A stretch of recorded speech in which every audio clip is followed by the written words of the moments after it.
kisruh makin malas nih pencipta dan penyanyi. Dirimu melihatnya seperti apa sih sebagai komposer kisruh kemelut? Ya apa ya, sangat menyayangkan juga gitu. Apalagi saya posisinya ada dua juga kan, pencipta lagu, terus saya ada bersama 3 komposer yang penyanyi juga. Jadi saya ciptain buat diri saya juga, nyanyi buat teman-teman penyanyi juga. Kadang saya bingung harus berdiri di mana ini gitu. Tapi yang pasti apapun itu tujuannya menurut saya ya, komposer punya tujuan goalsnya juga untuk sejahterakan para komposer juga. Kalau kita berbicara dari komposer gitu kan. Tapi nggak ada salahnya juga penyanyi juga menghargai para komposernya juga gitu sih, lebih ke situ aja sih. Jadi saya yang manapun selama itu untuk kebaikan sih saya. Tapi kan ada dua sisi nih.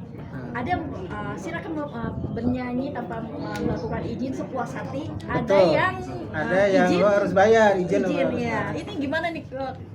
Ya gimana ya mungkin dari teman-teman yang ada bergabung juga di komposer itu, yaitu asosiasi komposer seluruh Indonesia, yaitu AKSI. Itu kan juga kita memperjuangkan bahwa teman-teman yang nantinya juga bernyanyi secara off air jangan lupa juga untuk mengingat juga para komposernya. Walaupun mungkin saya belum tahu regulasi, tapi setahu saya itu adalah yang membayarkan itu adalah pihak ibunya kan, bukan si artisnya sih. Jadi Kalau dari pribadi sendiri, haruskah izin dulu atau semua di urulnya atau diserahkan LMKM atau gimana nih? kalau izin sih, saya pribadi sih gimana ya?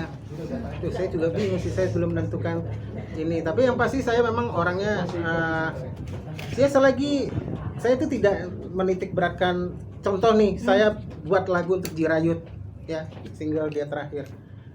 Pas rekaman saya memang nggak kenal Jirayut, dan saya memang belum tahu siapa Jirayut sebelumnya. Tapi ketika pihak label yang meminta lagu sama saya untuk dibuatkan untuk lagu Jirayut, ya udah saya tinggal buat aja.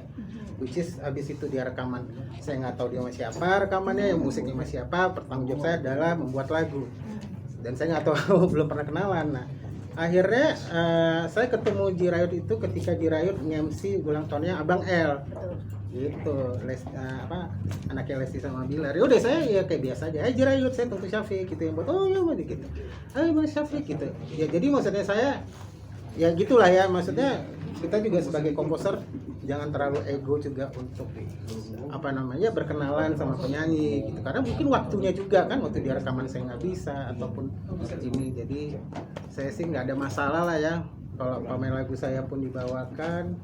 Tapi mungkin ya kalau emang terlalu berlebihan ya mungkin ada tindakan hukum. Tapi kalaupun off air kan, apakah penyanyinya harus memberitahukan ke pencipta izin bahwa izin ya. Nih ya. Ya itu tadi, kadang kita tuh belum juga terlalu kenal sama penyanyinya juga seperti itu kan gitu, karena label apalagi pencipta lagu itu punya yang namanya publishing.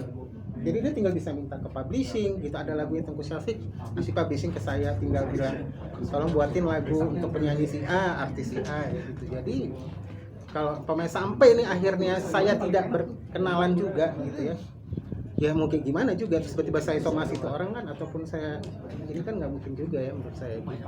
Tapi kan balik lagi itu pendapat masing-masing ya, semua orang punya ya pendapat dan maunya sendiri.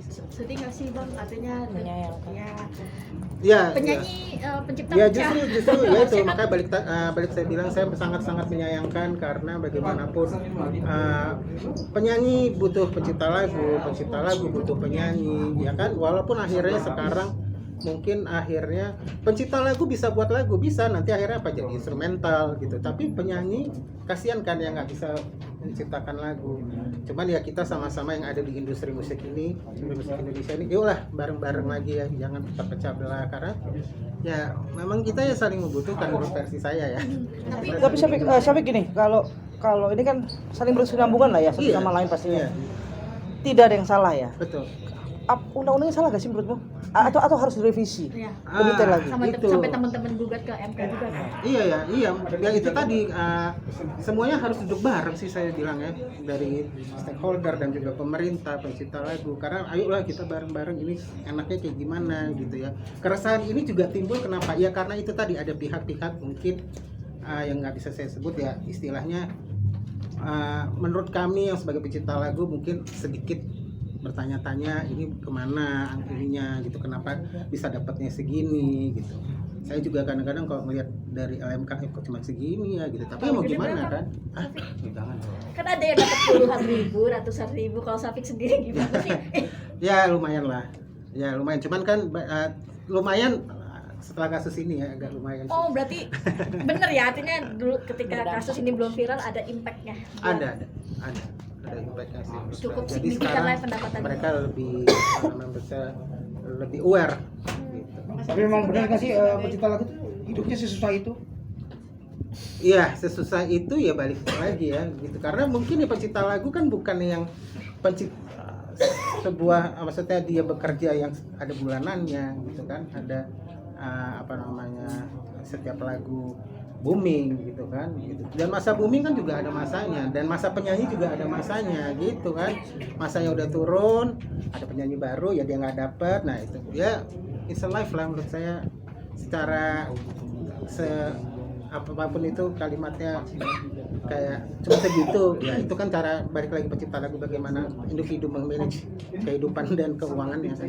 Oke, sampai ke Antara juga antara penyanyi dan pencipta lagu, dan akhirnya Dede sendiri pun juga merasakan. Nah mungkin dari manajemen Dede sendiri awalnya dan reaksi Dede pertama kali seperti apa, akhirnya merasakan dibuat juga di masyarakat. Iya, makanya pas kemarin main biasa kan kalau diajak ngumpul ke rumah Lesi dan Bilar tuh, kemarin ada kasus temen-temen kan ya kayak si Agnes ya kan sama Mas Ari, jadi kita ini gimana ya gitu, kok bisa gini ya gini gitu ngobrol gitu. Terus tiba-tiba berapa minggu kemudian kayak lah kok Dede ini sekarang yang jadi topik ya gitu ya. Ya tapi apapun itu mungkin menurut saya semua orang bisa ya terkena itunya lah ya gitu ya, tapi mau gimana lagi, kalau dibilang dia sendiri juga shock ya shock gitu ya, tapi dia bilang ya apapun itu, saya bilang kalau memang nggak merasa bersalah ya udah, kenapa harus juga jadi takut atau apa gitu. Jadi biarkan aja lah proses ini berjalan dengan apa adanya sesuai dengan prosedur dan semua. Ada rules do's and don't-nya nggak sih, kalau Dede nyanyi di atas panggung nantinya lebih diperketat nggak sih dari manajemen sendiri agar tidak terulang seperti ini lagi gitu Pak Syami? Ya mungkin lah gitu ya, mungkin nanti kita akan pikirkan beberapa hal-hal yang mungkin meminimalisir tidak lagi terjadi seperti ini. Cuman mau gimana teman-teman, artis kayak saya manggung terus kalian rekam terus tiba-tiba kalian upload, terus tanggung jawabnya siapa? Masa ke penyanyi menurut saya kan. Terus tiba-tiba dituduh bahwa itu uploadannya dari saya kan, dari nama aja kan udah beda gitu. Yang dipermasalahkan itu kan bukan soal dari royaltinya kan. Benar, izinnya. Iya, sementara kita diundang juga ibaratnya gitu kan. Mungkin Dede diundang di suatu acara yang dinyanyikan lagu itu, terus orang lain yang upload tapi disalahkan ke ini. Oke, Syafiq, tidak mencari salah dan benar, tidak mencari Kayak salah lagu saya bersalah. salah benar. Ya betul, tidak mencari itu ya. Betul. Oke, kamu adalah orang di tengah-tengah, pencipta, penyanyi. Ya, Orang di tengah-tengah kenal ini kenal ini. iya itu saya nggak enak banget itu. Nah, langkahmu untuk kedua orang ini bertabayun seperti apa? Yang mana nih kasusnya? Lesti dengan Om Yoni. Om Yoni. Oh ya, ya jujur saya sangat menghormati Om Yoni, tapi secara ini saya belum pernah bertemu juga. Person ya. Nah, person itu nggak pernah ketemu, jadi nanti itu kan juga masalah ini kan bukan hanya dari manajemen saja yang akan bertindak kan, sudah ada kuasa hukum, jadi juga dia mengkuasakan semuanya ke kuasa hukum, jadi biar kuasa hukum sendiri yang dari pihak kuasa hukum yang menjebatani atau apapun itu langkah-langkah. Untukmu sendiri sebagai pencipta lagu, sebagai apa sih yang paling utama yang pengen kamu ubah dari ini semua supaya nggak lagi terjadi seperti ini gitu loh?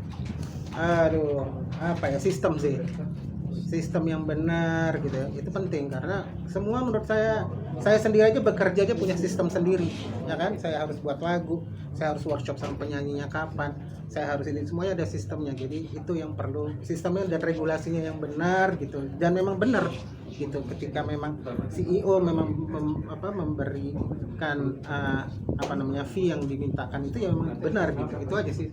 Itu semuanya kan pengen sejahtera juga kan. Tapi paling tidak dengan ada kisruh ini sedikit belajar dan bukan sekedar keuntungan, sebenarnya hakmu terpenuhi lah ya. iya.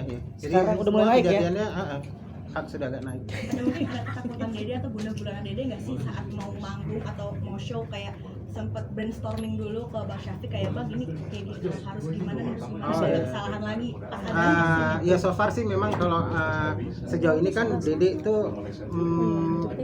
nggak ada juga sih yang harus kayak khawatirkan, karena menurut dia memang apapun yang dari dulu dia lakukan sampai hari ini, mungkin sampai nanti ya memang ya dia memang regulasinya memang benar gitu menurut saya ya gitu, dan nggak ada salahnya juga, dan orang masih tetap mau mencintai dia, mau minta dia nyanyi ke sana kemari, TV juga jadi sampai fans juga masih sampai tetap- fans yang begitu solid dan begitu kuatnya fanbase-nya wrestler itu kan, dan Lesti Lovers ya. Jadi apa yang harus dikhawatirkan sih menurut Dia saya? tetap banjir job juga ya Bang. Banjir alhamdulillah, maksudnya ini kayak sekarang dia ada regular juga di TV ya kan, terus nanti mungkin mau keluar negeri lagi, mungkin saya juga kurang tahu sih. Apa mungkin Dede jadi nggak akan bawain lagu orang lagi bang atau gimana? Mungkin. Ya memang belakangan ini kan juga Dede udah mulai ciptain lagu kan, Nah. gitu. Dede juga saya suruh juga kemarin. Nah itulah berawal dari saya sering bermain di sana gitu ya. Bilar juga sudah buat lagu seperti Angin itu kalau nggak salah tuh, atau lagu yang baru juga saya nggak tahu nih, ada ciptaan Dede juga gitu. Karena menurut saya memang penting sih gitu, penyanyi juga perlu mengasah keterampilan gitu ya kan. Andai kata ada IO, ada penyelenggara minta bawain lagu Lesti, apa yang akan dilakukan Lesti bang? Apakah izin dulu atau gimana? Ya itu kalau saya kurang tahu ya, karena memang kebanyakan sekarang memang menurut saya Dede itu lebih banyak di TV kan, karena memang apalagi dia baru punya anak yang masih harus fokus karena masih bayi gitu ya, jadi kalau harus dibawa ke sana kemari akan repot, jadi dia mungkin banyak ambil job-jobnya itu ya di dalam kota gitu. Saya